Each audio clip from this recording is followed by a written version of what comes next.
What is up, guys? Basic Battles here, and I just got done watching Rafael Fiziev versus Manuel Torres. Pretty great fight night, you know. Returned to UFC Baku. I think this was the second fight night there. I think the last one was Roundtree versus Hill last year. And ironically, that's where Rafael Fiziev got his last win against Bahamondes. He put in another stellar performance this time, man. Holy crap. You know, he showed levels, man. There's a different level of this lightweight division, man. He is...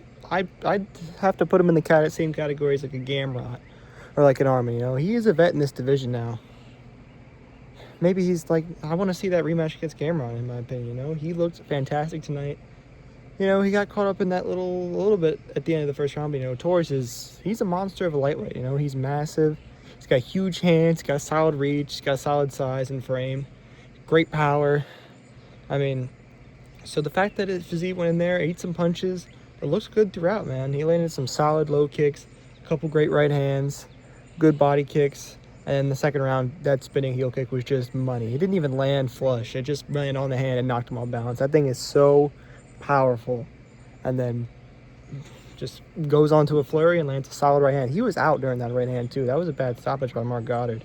He was out as soon as that right hand landed, and he landed like 4 follow-up shots. Like, oh my goodness. Reffing today was honestly a pretty big low light, honestly. I mean, there was a couple of things. That first stoppage was awful. And, you know, the ref was talking about inactivity when there wasn't it. They was doing the same thing throughout the card. A pretty poor stoppage in the Sadikov fight. But yeah, not something very fun. Judging wasn't bad, which is weird.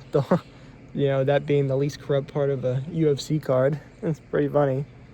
A couple other notable fights that happened. Char Bullets did his thing in a pretty lackluster co-main event. And it's Michel Pereira.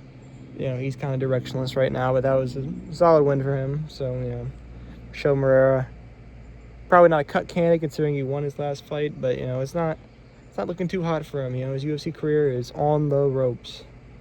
Oh, what else happened? Gosh, doing these off the cuff is weird. But anyways, Manuel Torres, I still think has a future, you know. He needed it. It's ironic that the first time he goes out the first round in his UFC career, he gets finished in the first 20 seconds. So, yeah. Fiziev, like I said, I think the Gamrot matchup would be a great fight for him next. But we'll see what's next. Thank you guys for watching. That was a pretty quick recap, honestly. I'll have another video or two for you this weekend if you guys care. But, yeah. Tell me your thoughts on Fiziev versus Torres, UFC Baku, and 2 weeks, man. The MAC is back. Probably the biggest card of the year, which is crazy considering what just happened like a month ago. So, or a few weeks, I guess. Is it 2 weeks? Whatever. Have a good one.